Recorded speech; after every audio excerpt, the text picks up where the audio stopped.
Gemeente,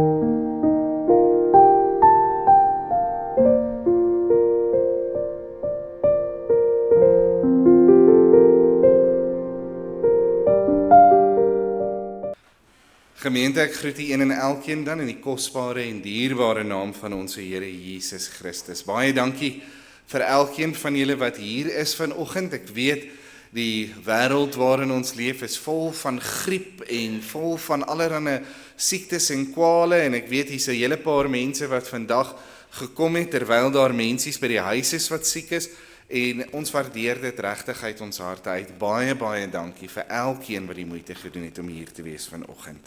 Vader, ons staan vanoggend voor U, verteenwoordigers van ons self, ons gesinne, ons gemeente, ons gemeenskap, ons wêreld. En ons buig voor U, Here, en erken U as die God van alle eeue. U is die een wat na ons omsien. U is die een wat ons lei na die waters. U is die een wat ons veilig laat wy. U is die begin, want U was daar aan die begin, en U is die einde, want U sal aan die einde ook daar wees. U is die ware God, die ewige God. Terwyl ons wêreld in 'n warbel is, terwyl ons nie weet of dit links of regs is nie, Here, is U ewig, U is wys, U is vas, U is groot, U is in beheer.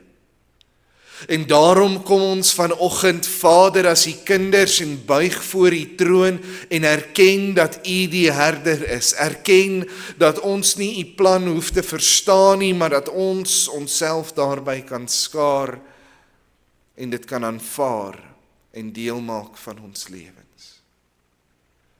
Bring ons dan nou, Here, terwyl ons voor U kom by groen weivelde, en laat ons wy. Sluit die wêreld daar buite af. Skuif ons probleme en ons bekommernisse en ons vrese vir 'n oomblik weg. En gee, Here, dat ons ingesteld sal wees op die stem van die Gees, die stem van die Herder. Ons loof U tot in ewigheid. Amen. Baie dankie. Ek lees graag vir ons uit Psalm 23. Psalm 23. Ons gaan daar saam lees vanaf vers 1. Ek hou dit graag vir u voor, daar staan. 'n Psalm van Dawid. Die Here is my herder, niks sal my ontbreek nie. Hy laat my neerlê in groen weivelde. Na waters waar rus is, lei hy my heen. Hy verkoop my siel.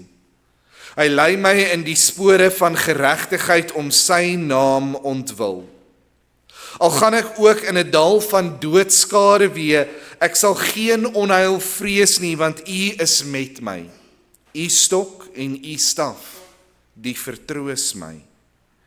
U berei die tafel voor my aangesig teenoor my teestanders. U maak my hoof vet met olie, my beker loop oor. Net goedheid en guns sal my volg al die dae van my lewe, en ek sal in die huis van die Here bly in lengte van dae. Net tot sover uit die woord van die Here. Ek is ongelukkig deel van 'n generasie wat net soos ek glad nie die paaie van ons land ken nie. Kyk, ek is so deurmekaar as dit nie vir my GPS is wat vir my verduidelik nie, dat ek baie keer in dieselfde dorp waar ek al vir jare bly, myself so sal laat verdwaal, dat ek nooit weer by iemand sal uitkom nie. Van landmerke ken ek niks, van paaie, draaie, derde roebord regs kan jy my maar probeer verduidelik, ek het nie 'n idee waarvan jy praat nie. Partykeer sal ek vriendelik knik en ek sal glimlag, maar die oomblik wanneer daar 'n derde stap op daai roete is wat jy vir my verduidelik, dan is ek heeltemal verlore. Al wat ek ken, is die emosielose stem van die tannie op my selfoon wat sê, oor 300 kilometer, draai regs. Dan weet ek presies wat om te doen. Erger nog, as wanneer iemand my probeer verduidelik hoe om by 'n plek uit te kom, is wanneer iemand my vra om agter hulle aan te ry. Het dit al met u gebeur? Iemand sê, ek ken die pad, volg my, ry net agter my aan. Aan die buitekant sal ek dalk nog so 'n bietjie glimlag en knik en sê, dis reg, ek ry agter jou aan, maar aan die binnekant begin my hart al klaar vinniger te klop, my palms begin te sweet en ek slaan uit van stres. Want vir my voel dit as ek agter iemand moet aanry, asof hulle oor elke geel roebord in die dorp ry. Dit voel asof elke keer wanneer hulle om 'n draai gaan, ek om myselfe draai gaan en heeltemal alleen op die pad gaan wees. En dit voel asof elke ander kar in die land probeer om tussen my en die kar te kom wat ek volg. Die gevolg is, as ek so agter iemand moet aanry, as hulle nou nie vinniger ry as wat my arme ou karretjie kan doen nie, dan ry ek so naby aan daai kar dat dit lyk asof ek deur hulle gesleep word. En ek boots elke beweging na wat daai kar maak. As hulle flikker aansit, dan sit ek my flikker aan. As hulle die baan verwissel ek die baan. As dit kon so werk dat ek kon uitvind watter radiostasie hulle in daai kar luister, sou ek my radio op dieselfde stasie ingestel het, want ek is so paniekbevange dat ek verlore gaan raak. Jy sien, ek weet, as ek daai kar voor my verloor, en ek het nie 'n GPS wat vir my gaan sê presies waarheen om te gaan nie, is ek heeltemal, totaal en al verlore. Jy sien, my aankoms by die bestemming hang nie van my kennis af van die paaie nie. Dit hang af van my nabyheid aan die een wat voorloop. En ek dink daaraan as ek Psalm 23 vers 3 lees. Die Here verkoop my siel, hy lei my langs die spore van geregtigheid. Jy sien in Psalm 23 vers 3 vind ons hierdie gids wat voor ons uitloop en vir ons die pad wil wys. Hy het nie net vir ons 'n padkaart gegee sodat ons self ons paadjie deur hierdie lewe kan vind nie, maar hy kom loop dit self voor ons uit. Psalm 23 vers 2 tot 3 praat albei van hierdie aksie wat die herder uitvoer wanneer hy sy skape lei. En nou, dis eintlik simpel om half dit so uit te druk, maar het jy opgelet, hy sê lei die skape, hy sê nie dat hy hulle aanjaag nie. In vandag se tyd, wanneer ons gaan kyk na herders, dan sien ons 'n ander prentjie, nee, die herder staan agter die skape, dan vat hy sy stok en hy gaan ja, en hy jaag daardie skape of daardie beeste aan. Of deesdae het hulle skaaphonde of donkies, weet ek, werk goed daarvoor, en vandag vlieg van die groot boere selfs met drones rond, want daai vreeslike geluid wat daai klein hommeltuig is, die mooi Afrikaans maak, laat die skape skrik en dan hardloop hulle vorentoe. Maar dis nie waarvan Dawid skryf in Psalm 23 nie, hy praat van hierdie herder wat sy skape lei. Nou as jy jou skape lei, dan beteken dit jy loop voor die skape uit. Hoor hoe gebruik die Here Jesus dieselfde metafoor in Johannes 10 vers 4. Hy sê, en wanneer hy sy skape uitgebring het, hoor wat sê hy, loop hy voor hulle uit. En die skape volg hom omdat hulle sy stem ken. En ons sien 'n soortgelyke ding in Moses se gebed wanneer hy in Numeri 27 vers 16 tot 17 bid vir 'n opvolger na hom en hy sê, laat die Here, die God van die geeste van alle vlees, 'n man oor die vergadering aanstel en 'n hoor sy kriteria wat voor hulle uittrek en voor hulle intrek en hulle uitlei en hulle inlei sodat die vergadering van die Here nie mag wees so skape wat geen wagter het nie. Want sien, in daardie tyd het hulle nie die skape aangejaag soos wat ons skape aanjaag nie. Hulle het baie meer gehoorsame skape gehad. Hulle het voor die skape uitgeloop en die skape het die herder, en hier kom die belangrike deel waarom ek soveel klem daarop lê, vrywillig gevolg. Die skape het gekies om die herder te volg. Soos wat ek daardie motor volg wat vir my die pad wys, moet ek nou op die motor voor my se hakke bly. En as hy draai, moet ek draai, en as hy stop, moet ek stop, en as hy gaan, moet hy gaan. En ek volg daardie motor, maar dit bly my keuse om daardie motor te volg. As ek op enige stadium besluit dat ek beter insigte het, dat ek 'n beter plan of 'n beter pad ken, dan kan ek my eie pad volg. Maar ek kies om daardie kar te volg. En op dieselfde manier kies die skape om die herder te volg. Dis vir my 'n pragtige beeld. Jy sien, in daardie tyd, wanneer hulle in die aande na die skape gekyk het, dan die herders baie keer, ek dink ek het dit al gesê, by mekaar gaan sit. En dan het hulle al die skape by mekaar gemaak in een groot kudde. En die volgende oggend was daar nou nie tyd om te gaan probeer identifiseer watter skaap is myne en watter skaap is joune nie. So wat die herder dan gedoen het, is hy het op die kant gaan staan en hy het 'n roepgeluid gemaak, en wanneer die skape sy stem gehoor het, dan het hulle eenvoudig vrywillig agter hom aangekom onder die ander troppe uit, onder die ander kuddes uit. Is dit nie pragtig nie? Nou sê die Here Jesus, my skape ken my stem, en hulle hoor my en hulle volg my vrywillig. Die skape het die herder vir verskeie redes gevolg. Een van die redes natuurlik, soos wat ons in vers 2 van Psalm 23 gesien het, was dat die skape geweet het dat as hulle die seën van groen weivelde wou gehad het, as hulle by waters waar daar rus is wou uitkom, dan moes hulle die herder volg. Sonder hierdie herder het hulle geen kans gehad op hierdie genade nie. En dan die tweede rede, baie belangrike rede, was die herder, was die veiligheid van die skape. Daardie herder was nie 'n herder soos wat ons in ons gedagtes miskien het, 'n sagte, rustige mens wat op 'n klip sit en op 'n harp speel nie. Hulle was geharde manne gewees. Hulle moes geveg het teen leeu's en beere en slange en rowers wat sou kom om hierdie skape by hulle te steel.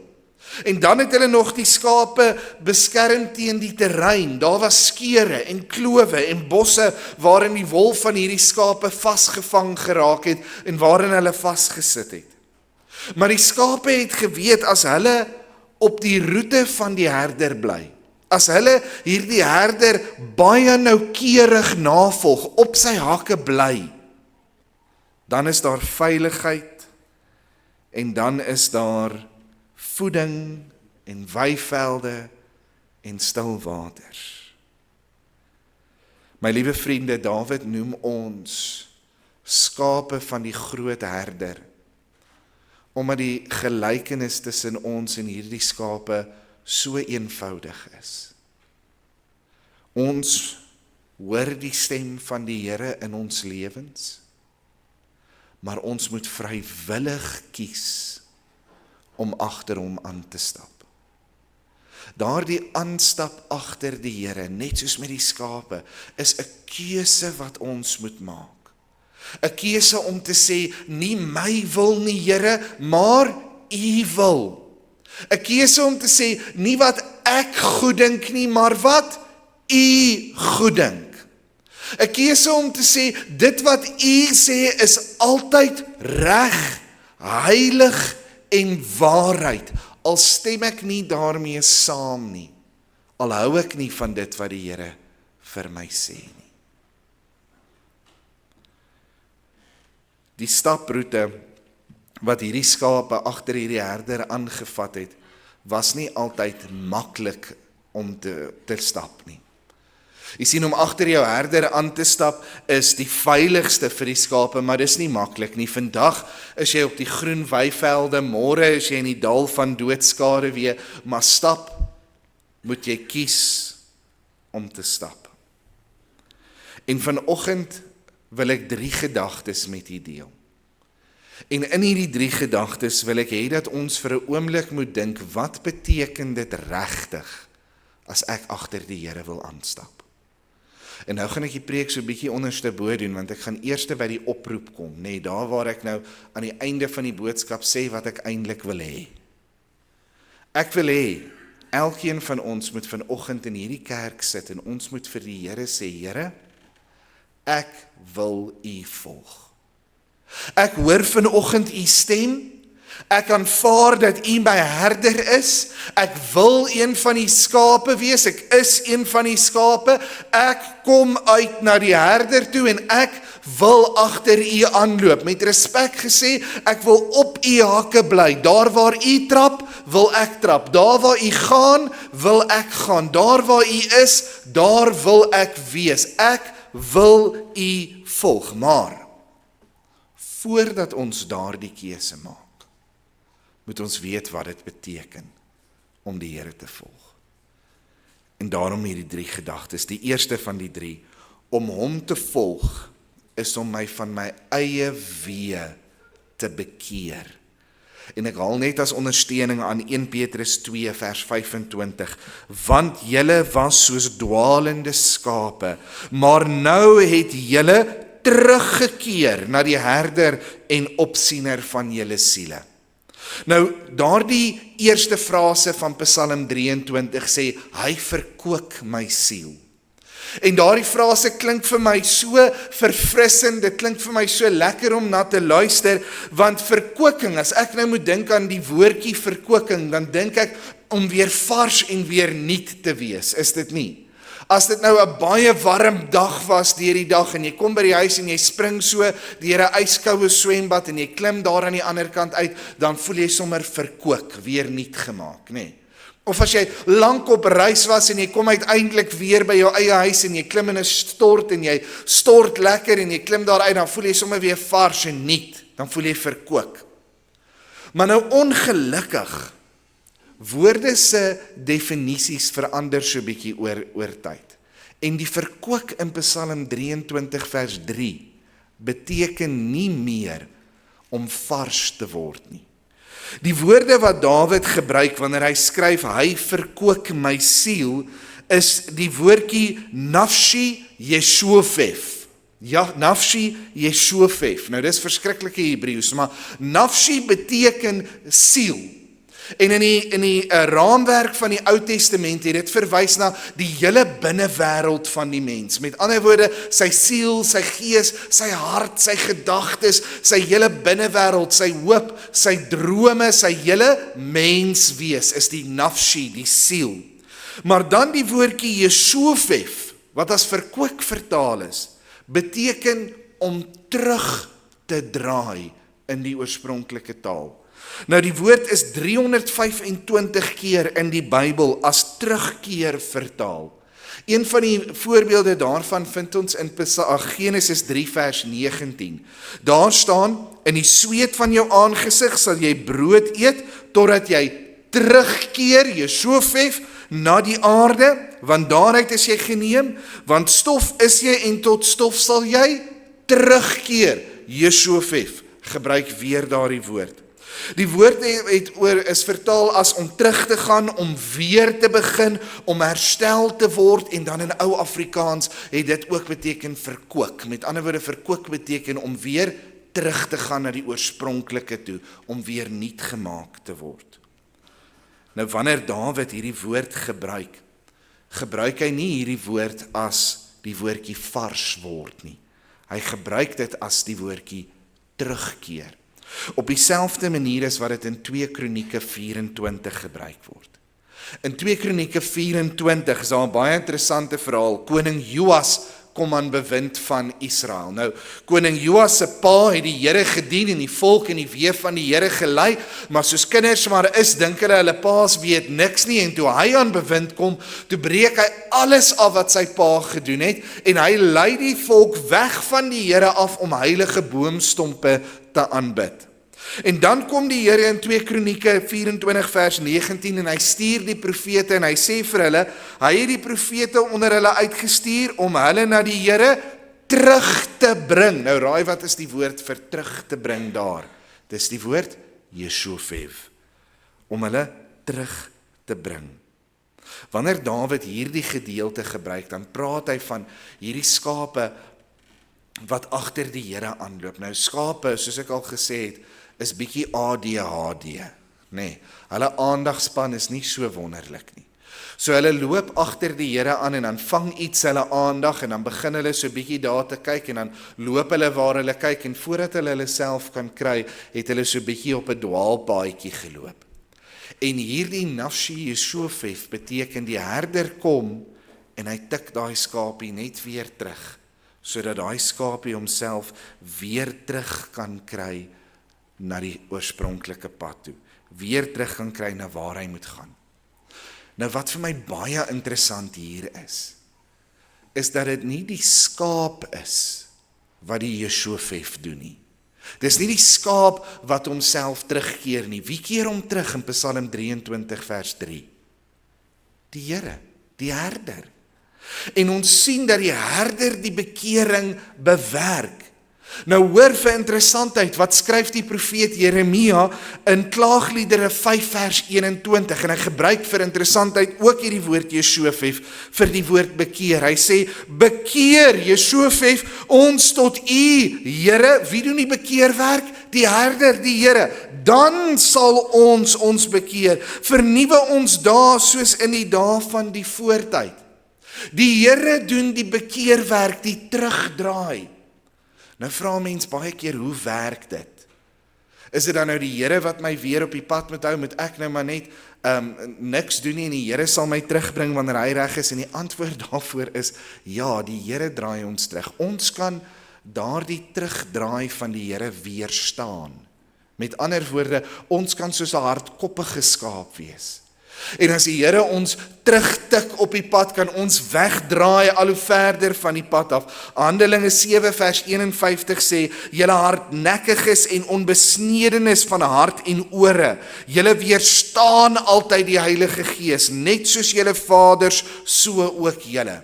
So ons kan hierdie Nafshi Jesofef van die Here, hierdie terugkeer van die Here, kan ons weerstaan. Maar as ons dit nie weerstaan nie, as ons oorgee aan die herder, dan draai hy ons terug op die pad.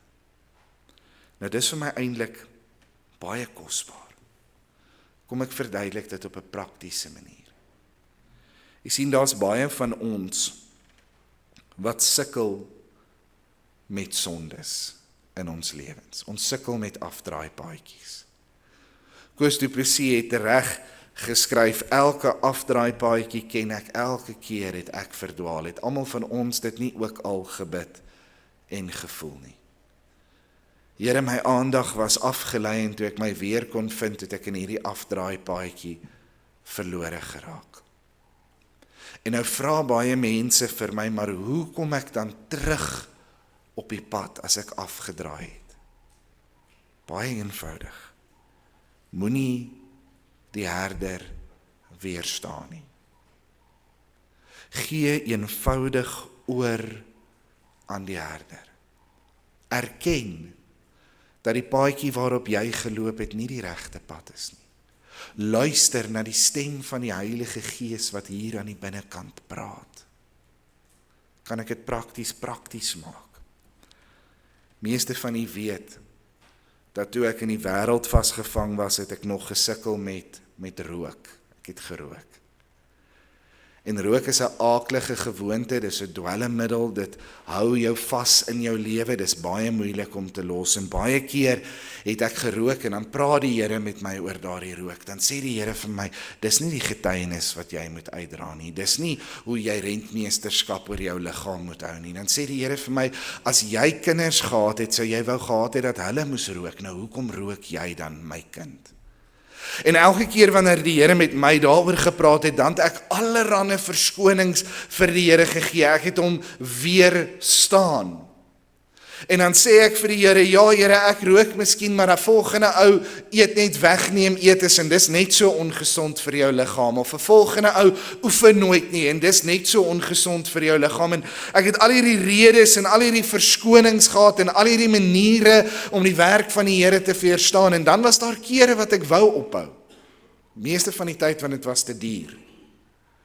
En dan sê ek vir die Here, okay, ek gaan nou ophou, Here, ek gaan hard probeer, hierdie keer gaan ek dit doen, hierdie keer gaan ek die sigarette los, en dan sit ek daai sigaret neer en môre dan tel ek hom weer op. En môre dan raak ek kwaad vir myself, dan sit ek hom neer en die dag daarna, dan tel ek hom weer op. En dan môre dan sit ek hom neer en dan dag daarna, dan tel ek hom weer op. Totdat ek by 'n punt gekom het waar ek moes sê, Here, nou moet U my draai. Nou gaan ek nie meer probeer nie. Maar ek gaan ook nie meer weerstaan nie. Ek gaan ook nie meer verskonings en redes uitdink nie. Ek gaan erken dat dit wat U vir my hier in my hart kom sê, die waarheid is. Ek gaan toelaat dat U my terugdraai. En geliefdes, verstaan my asseblief baie mooi vanoggend. Ek preek nie vanoggend teen sigarette nie. Ek praat teen enigiets waarvan die Here vandag in jou hart met jou kom praat. Enigiets wat jy weet tussen jou en die Here staan. Daardie ding wat die stemmetjie van God in jou hart kom aanspreek, daardie stem van die herder wat jou roep en sê, Jesofef, keer terug. Moenie toelaat dat enige iets tussen my en jou staan nie. Loop in my spore, loop op my hake. Laat toe dat die herder jou keer, Jesofef. Die volgende gedagte. Om hom te volg is om hom na te maak. En ek lees vir ons Spreuke 12 vers 28, op die pad van geregtigheid is lewe en die rigting van die pad is onsterflikheid. Nou die res van Psalm 23 sê, in die spore van geregtigheid lei hierdie herder ons. Nou daardie spore van geregtigheid, as mens mooi gaan kyk weer na die woord wat Dawid gebruik het, is nie die voetspore wat 'n mens in sand sal vind nie. Dis baie beter om dit te verstaan as die uitgetrapte voetpaadjies wat 'n mens partykeer in die veld kry.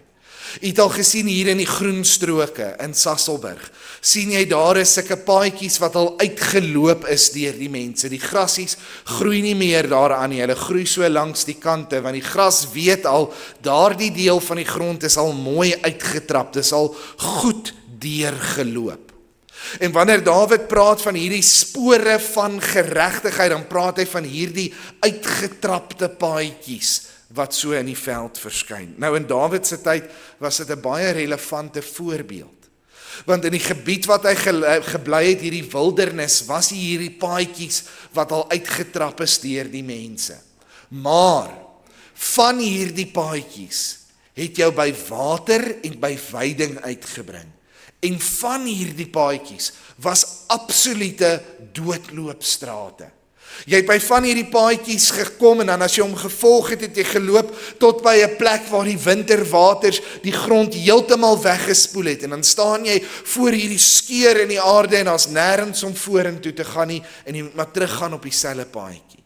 Van hierdie paadjies het gekruis met paadjies wat gekruis het met paadjies wat weer gekruis het met paadjies. En as jy nie geweet het hoe om te loop nie, en jy het nie geweet watter paadjie om te volg nie, het jy baie keer so in sirkels geloop in hierdie wildernis. So die herder moes die paadjie baie goed geken het. En daardie paadjie wat die regte paadjie is, het hulle die paaie van geregtigheid, die spore van geregtigheid, die regte pad genoem. Dawid gebruik dieselfde voorbeeld in Psalm 5 vers 9 as hy skryf, Here, lei my in U geregtigheid om my vyande ontwil, maak U weg voor my reg. Nou wil ek vir u vra, 'n skaap, is soos ek met rigting. Hy het geen GPS geïnstalleer in hom nie. Daar's geen padkaart wat 'n skaap kan lees nie. Selfs al was daai paadjie vir hom mooi in groen uitgemerk, sou hy in hom verdwaal geraak het. Hoe loop 'n skaap die regte pad? Die antwoord baie eenvoudig. Hy loop agter die herder aan. Hy loop in die herder se pad. Nou kom ek pas dit vir ons toe. Jy sien, in hierdie lewe weet ons Dis nie genoeg vir die Here dat ons wegbly van ons verkeerde paadjies af nie. Dis belangrik, dit was die eerste gedagte. Hy verkoop my siel. Maar is nie genoeg dat ons wegbly van die verkeerde paadjie nie. Ons moet ook die goeie paadjie loop.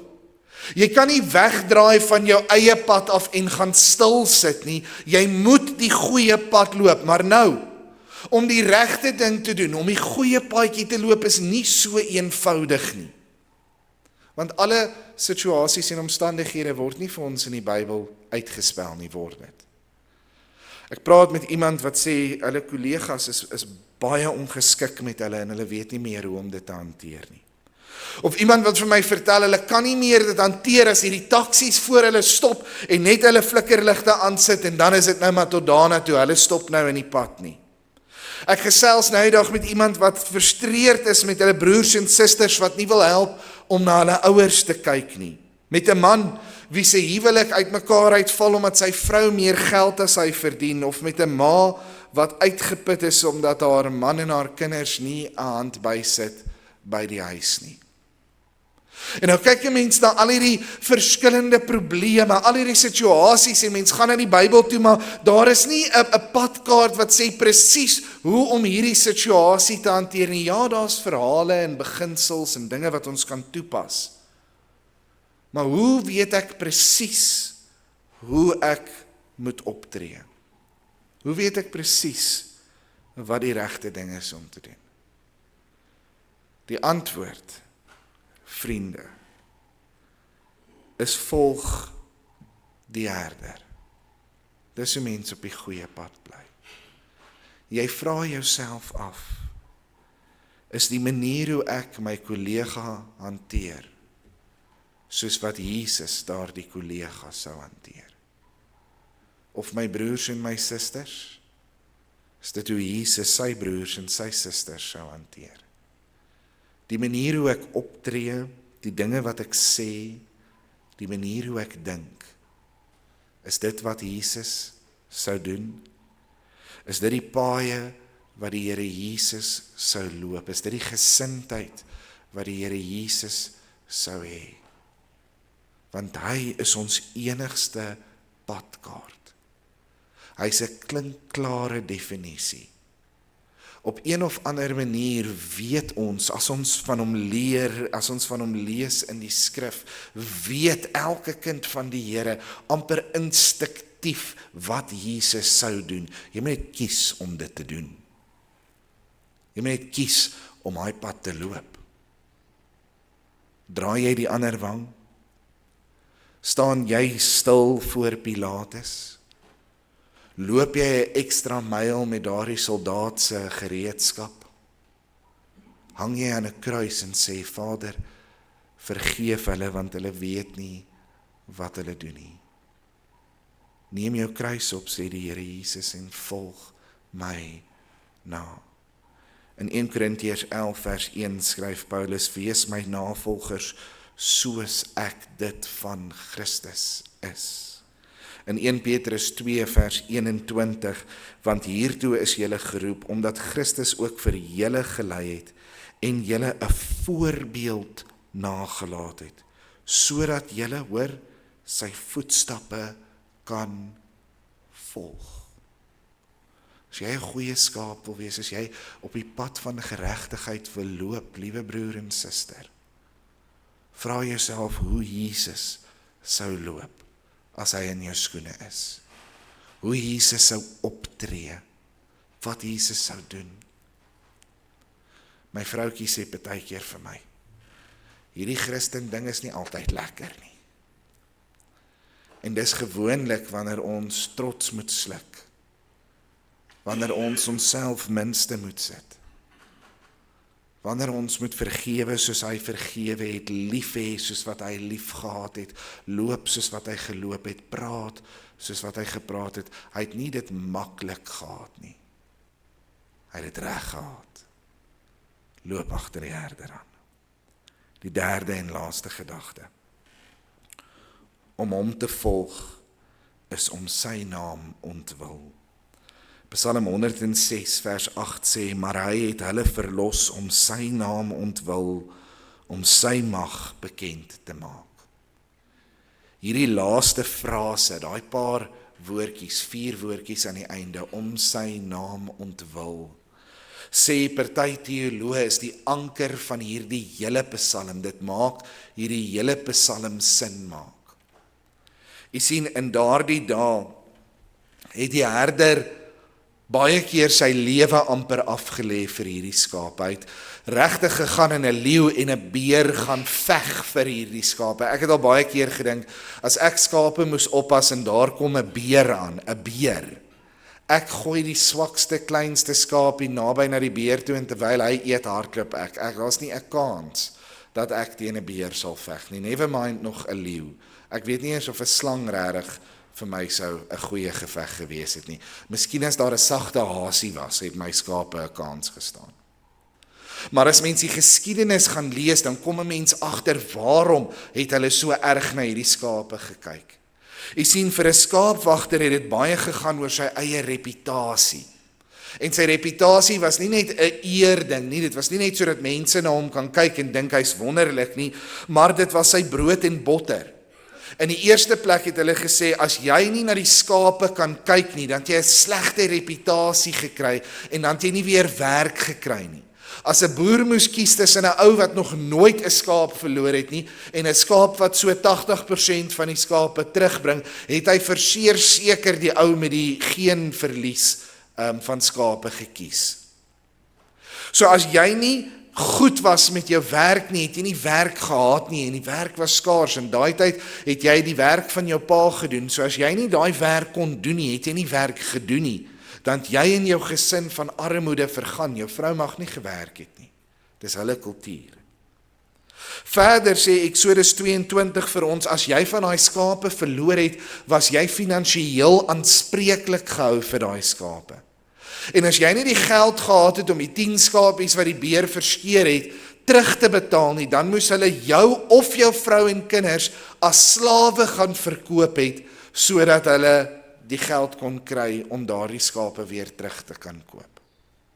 Daar was selfs 'n reël gewees dat as jy skape opgepas het en 'n leeu het gekom en daai skape kom vang, dan moes jy uitgegaan het en die leeu gaan jag het en of die leeu teruggebring het, die dooie leeu teruggebring het, of 'n stukkie van die skaap uit die leeu se bek uit, moes jy dan terugbring as bewyse dat dit 'n leeu is, dat jy nie net die skapie geslag het en chops gemaak het daar, terwyl jy die skape opgepas het nie. Daarom skryf die Here in Amos 3 vers 12, hy sê, so sê die Here, soos 'n herder 'n paar pote of 'n oorlappie red uit die bek van 'n leeu, so sal julle gered word, die kinders van Israel wat daar in Samaria in die hoek van 'n bed of op die dammas van 'n rusbank sit. Met ander woorde, om hierdie skape op te pas, het vir die herder gegaan oor die herder. En Dawid gebruik hier dieselfde beeld. Hy sê, Here, U draai my terug van my pad af. U red my en lei my die spore van geregtigheid. Hoekom? Om my ontwil alleen? Nee, om U ontwil. U sien, kind van God, as die Here jou siel uit genade uitred, dan plaas die Here sy reputasie op jou lewe. Dan kyk die wêreld na kinders van die Here en hulle sien hoe lief ons die Here het. Hulle sien hoe toegewyd ons aan die Here is. Hulle sien hoe getrou ons sy woord navolg. Het u al in 'n gesprek gesit waar iemand gesê het, kyk na die moslems. Hulle bid elke Vrydag. Hulle mis nie 'n gebed nie, ons kan iets by hulle leer. Weet jy wat sê ons? Ons sê hulle het meer respek vir 'n afgod as wat ons het vir die Here. Kyk hoe lyk ons kerke. Kyk waar sit ons mense. Jy dra die naam van die Here. Iemand sê een keer vir my, jy weet, ek moet nie met hulle praat oor hulle geestelike lewe nie. Hulle geestelike lewe is hulle saak. As hulle sonde wil doen, dan sal hulle sonde doen. Dit is tussen hulle en die Here. Sien, dis nie tussen jou en die Here nie. Dis die naam van ons gedeelde God, wat deur die modder gesleep word as sy kinders, die wêreld liewer het as vir hom. In Hebreërs skryf Lukas, dat dit is asof hulle die bloed van die Here Jesus Christus op die vloer gooi en daarop trap. Wees versigtig, kind van die Here, as jy nie die keuse maak om hom te volg nie. Want jy dra sy naam. As onderwyser het ons baie keer na kinders gekyk, en dan is daai kinders onhebbelik stout. En dan kry jy die kind so half jammer na 'n ruk, en dan dink jy, dit moet maar rof gaan in daai huis. Ek het nou self 'n kind, so ek weet dit is nie so nie, maar daai tyd het ek gedink, ja, wat gaan aan in daai huis? Want daai kind is 'n verteenwoordiger van sy huisgesin. Jy, kind van God, is 'n verteenwoordiger van jou goddelike huisgesin. Kan ek jou vra, wil jy nie die Here volg nie? Wil jy nie agter die herder aanstap nie? Jy weet wat dit gaan kos. Dit gaan jou kos om totsiens te sê vir daai dingetjie wat jy vashou. Daai iets wat tussen jou en die Here staan. Dit gaan jou kos om te sê, Here, ek erken, my pad is nie reg nie. Ek sug en gee oor. Draai my terug, sodat ek kan terugdraai. Dit gaan beteken dat jy elke dag die doelbewuste keuse maak om die Here Jesus te volg, om te dink soos wat hy gedink het, te loop soos wat hy geloop het, te praat soos wat hy gepraat het. Mens kies nie een keer om agter 'n herder aan te loop nie. Jy kies dit met elke liewe tree wat jy gee. Op 'n stadium is dit gewild dat daar sulke bandjies gedra is waarop gestaan het WWJD. What would Jesus do? Daardie vraag behoort soos 'n ritmiese klokslag in jou gedagtes te klink. In elke situasie, in elke stryd, wat sou Jesus doen? En dan om te erken, Here, gee my die krag om U te volg. Want selfs dit doen ek nie ter wille van myself nie, maar ter wille van U naam wat ek dra. Wil jy nie die herder volg nie? Wil jy nie sy stem hoor vanoggend en onder die kudde van hierdie wêreld uitbeweeg en agter hom aanstap nie? Hy het U lief en hy wil U wys waar groen weivelde is.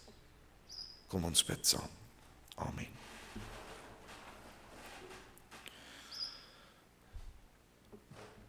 Here, vanoggend wil ons wil net kom erken, Here, ons kan nie self nie. Ons weet nie hoe nie. Ons is maar soos Koos Du Plessis se liedjie, Here, elke afdraai paadjie ken ons, elke keer het ons verdwaal. Elke keer, Here, het U ons iewers kom haal, maar ons wil regtig bid, Here, maak dit hier die laaste maal. Kom met die Gees, Vader, en gee ons die krag om getroue skape te wees. Skape wat agter U aanstap. Skape wat U volg. Skape wat U liefhet. Skape wat op U hakke bly. Help ons, Here, want ons kan onsself nie help nie. Ek kom bid vanoggend, Vader, vir elke skaap wat ergens afgedwaal het. Dat U Gees opnuut sal roep vanoggend. En dat hulle sal vind, Vader, dat hulle nie wil weerstaan nie, maar dat U hulle sal Jeshovef terugkeer na die paaie van geregtigheid. Ons loof U, Here, vir die voorreg wat ons het, om agter U aan te stap. Tot in ewigheid bid ek dit. Amen. Gemeente, ontvang dan nou die seën van die Here en gaan in sy vrede. Die genade van God onse Vader, die liefde van die Here Jesus Christus en die opsoekende gemeenskap met sy Heilige Gees, wees en bly met U elkeen, totdat ons ewig wy in sy groen weivelde. Amen.